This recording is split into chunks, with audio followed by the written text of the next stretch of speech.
There's some sliced ham in your fridge right now, and almost nobody has told you what's actually in it. I'm not talking about anything exotic. I'm talking about the everyday sandwich ham, the one you drop in the trolley without thinking, because it's lean, healthy protein. By the end of this, you'll know exactly what turns a piece of meat into those pink slices that last for weeks, and why even Australia's own health guidelines say to eat it only now and then. I compared the labels on the sliced ham at Woolworth, at Coles, and across the big brands. I tracked the additives one by one, and I went through what the food regulator and the health experts actually say. And this mattered, because if you make yourself a ham sandwich most days like millions of older Australians do, you're adding one of the biggest hits of salt in your whole trolley, without ever realizing it. We all think ham is the sensible choice. Lean, protein, no artificial colors. But it's one of the saltiest things you'll buy, saltier than a lot of packets of chips, and it's full of curing additives the front of the pack never names. Look at what this pack promises you. 97% fat-free, source of protein, gluten-free, no artificial colors or flavors, Australian-made,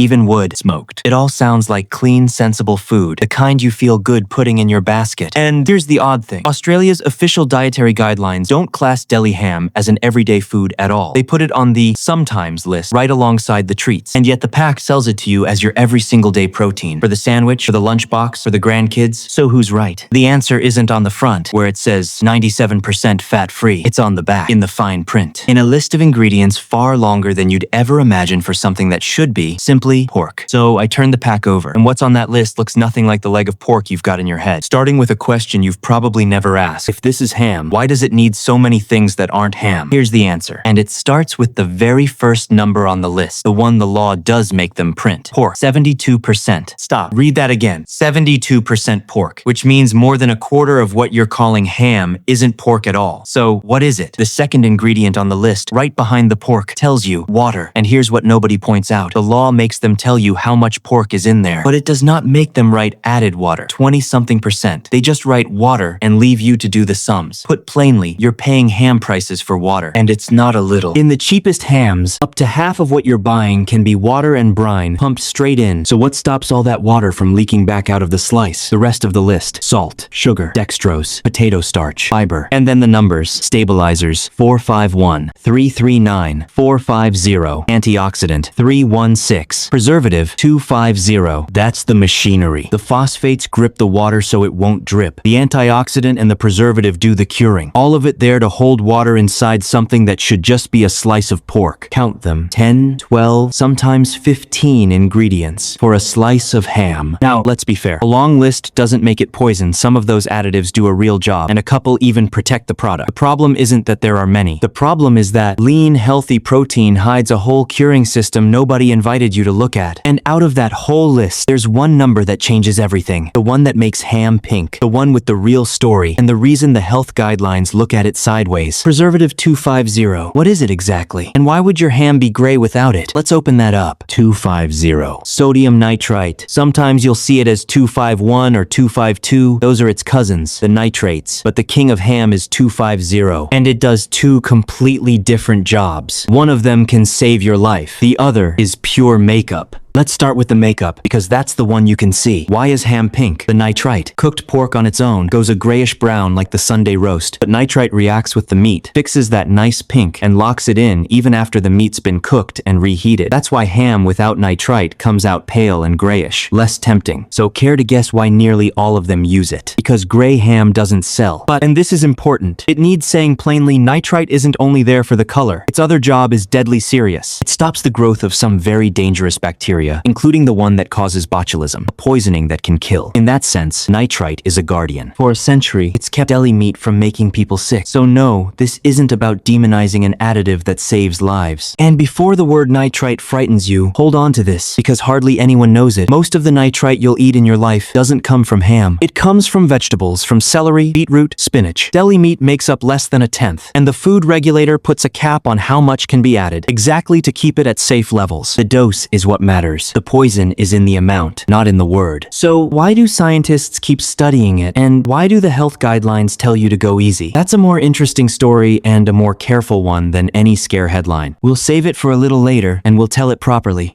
Because nitrite explains the color and it explains the safety, but it doesn't explain the other thing. It doesn't explain the water. Remember, a quarter of your ham isn't pork. So what's holding all that water in there? Another group of additives. And those aren't there for your safety or for the color. They're there for something much simpler. Money. Here's the water machinery. 3 numbers. 450, 451, 452. Phosphates. Their job? To make the meat grab the water and not let go. Without them, that water they're selling you as ham would run straight out the bottom of the pack. With them, it stays inside, trapped in a protein gel. So phosphates are, simply, the technology for selling water at ham prices. And you know that texture deli meat has? Even a bit rubbery, slightly damp. That springy freshness you link with quality? It isn't quality. It's water held in place by the phosphates. Real meat doesn't bounce like that. But not every ham carries the same water. And there's a hidden pecking order behind slices that look identical. At the top, leg ham, the whole muscle kind, off the bone. That's real meat. 85, 90% pork, less pumping, less filler. At the bottom, the one that just says ham or sliced ham. That's usually pressed ham. Little bits of muscle and offcuts mixed together, pressed into a mold, and held with brine, starch, and gum. 70-75% pork. The trick for spotting it, it's perfectly even, no grain, it bounces, and sometimes it has a jelly-like sheen. If the slice has no grain of meat to it, it's a rebuilt block. And what does that mean for your wallet? In the cheap ham, up to a quarter or a third of what you're buying is water and gel. The consumer group Choice found hams with nearly 40% added water. 40%. So you're not just getting more salt and more additives, you're literally buying water at the price of pork. And on a pension, that hurts twice. And one thing, to be fair, the phosphates in these amounts are not the health problem in this video. That's the salt and the nitrites. The phosphates are a problem for your wallet. But hang on. If a block of pressed offcuts can be called ham, and if nobody makes them tell you how much water it holds, what else exactly does the law allow? How far can they go? Let's start with what does protect you. The law makes them give you the ingredient list, the percentage of pork, the additive codes, and the sodium on the panel at the back. It's all there. They can't hide it from you completely. But what's interesting is what the law doesn't require. First gap, there's no rule that says ham has to be at least so many percent pork. The only real protection is for whole muscle ham that one has to meet a minimum protein density. But a block of offcuts pressed together with brine can still be called ham. The law just says don't mislead. That's why the cheap stuff hides behind softer words. Sliced ham, ham pieces, ham product. If you see those surnames, that's usually the sign it's the rebuilt kind. In Europe, ham is reserved for meat that's 85-90% pork. Here, that line isn't written down. Second gap, and you could see this one coming. In the United Kingdom, if a ham carries a lot of added water, they have to put it in the name. In Australia, they don't. The water just hides as one more ingredient, and you're the one doing the maths. The law lets the water hide in plain sight. And the third gap is the cleverest of all, because it catches exactly the shopper who's trying to look after themselves. You'll see hams that boast no added nitrites, nitrate-free, uncured. Sounds like the safe option, doesn't it? Well, pay attention. Most of them are cured with celery. Yes, celery juice, or celery powder. And celery is naturally loaded with nitrate. But because the law treats celery as a vegetable, not an additive, the label says celery extract, not 251. Chemically, it's the same nitrate, doing the same job, turning into the same nitrite inside the meat. Test the two hams side by side in a lab, and both come back with nitrate.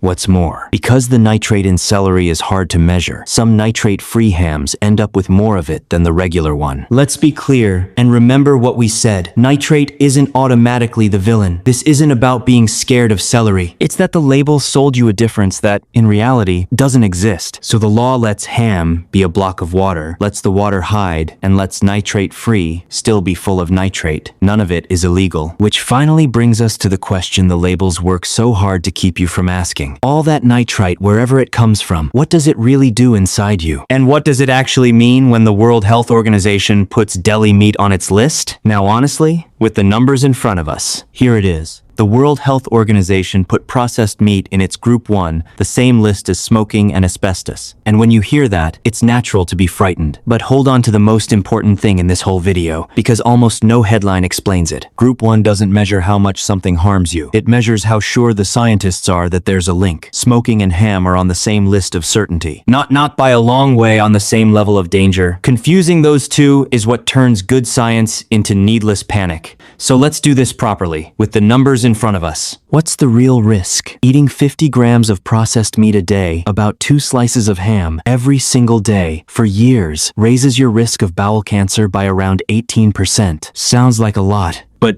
18% of what? Out of 100 people, normally about 5 will get bowel cancer in their lifetime. That daily ham habit takes it from about 5 to about 6. One more person in 100. That's the honest size of it. Real, the science is solid, but modest. And it's from a daily habit over years, not from the odd sandwich now and then. And why does it happen? The nitrite can turn into compounds called nitrosamines, which can damage cells. And that happens far more with high heat and with reheating, which hands you two things you actually can control. 1. Remember that antioxidant, the 316 on the label? It's there, in part, to slow that reaction down so it wasn't all villain. 2. Ham eaten cold, in a sandwich, makes far fewer of those compounds than bacon fried till it's black and crisp. How you eat it matters. And don't lose sight of the other half. For someone your age, the salt in that ham is the more immediate, everyday problem. It pushes your blood pressure up, sandwich after sandwich. The cancer risk is about decades of daily habit. The rise in blood pressure is happening right now, in every bite. So what does all of it add up to? It isn't never touch ham again. Australia's own guidelines don't say that. They say something else. Treat it as an occasional thing, not your everyday protein, little if any, because there's no amount they can call safe, but there's a world of difference between a ham sandwich now and then and one every single day. Which brings us to the person it matters to most. You. So let's make this real. Picture a man, we'll call him Ron, 72, retired.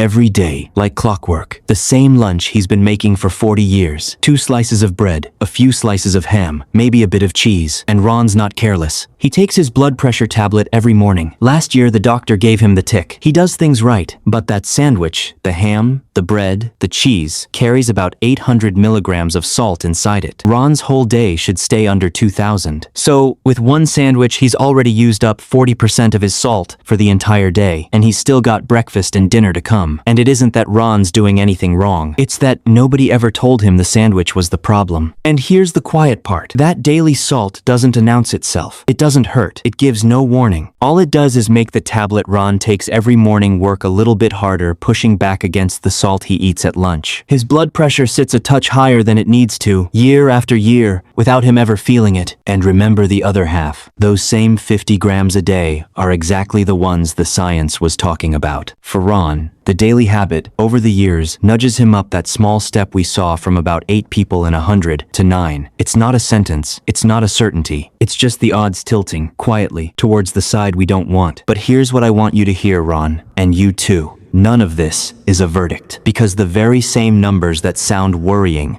point straight at the good news. The risk was about every single day, for years, which means the fix isn't giving up the food you love, it's how often. The bloke who has his ham sandwich on a Saturday and something else the rest of the week is in a completely different place from the bloke who has it every day. Same food, different habit. And that's a change anyone can make. And to be clear, if you're managing your blood pressure, this isn't about touching anything your doctor has you on. The tablets, the doses that's between you and them. This is only about the choice that's entirely yours. What goes on the bread. So what does that choice look like? Exactly. The next time you're at the shops. So what do we do with all this? The verdict isn't never eat ham again. It's simpler and kinder than that. It's turning everything we've seen into about 30 seconds of action right there in front of the fridge. If you take one thing from this whole video, make it this. One number, the sodium, per 100 grams, not per slice. They make the slice small, so the number looks small. Per 100 grams. Most hams sit between 900 and 1200 milligrams. Your job is easy. On that shelf, reach for the lowest number you can find. That one move, on its own, does more for your blood pressure today than anything else on the pack. Want to go a step further? 3 quick tells in order. 1. The name. Leg ham. Off the bone. Whole muscle. Those beat a plain ham or ham product. Those words mean more real pork and less water. 2. The percentage of pork. Look for an 85, a 90%. If you see a 70, that's the watery pressed kind. 3. The ingredient list. Short and readable, beats a long paragraph full of numbers. And don't fall for the trap we uncovered. Nitrate-free, uncured, no added preservative. Remember, that's usually just celery doing the same job. It's a cleaner label, not a cleaner ham. Don't pay extra for a word. But the real lever is far bigger than any label. It isn't which ham, it's how often. Going from a ham sandwich every day to one a week, or just on weekends, that single change matters more than any brand swapping ever will. And the other days, a few slices of chicken or pork roasted at home, no curing, barely any salt, a boiled egg, tinned tuna or salmon, none of it dear, and all of it kinder to that heart you're looking after. And let me be clear, because it matters. This is information, not medical advice. Your blood pressure, your tablets for your own case. The last word always belongs to your doctor. So the next time you're standing in front of the deli fridge, you won't see 97% fat-free anymore. You'll see straight past it. You'll turn the pack over, find that one number, and decide for yourself exactly what nobody in that supermarket wanted you to do. And if you want to know which other everyday food is doing the very same thing to your blood pressure hiding behind a healthy-looking front, there's one sitting in nearly every Australian kitchen. It's in the video on your screen right now.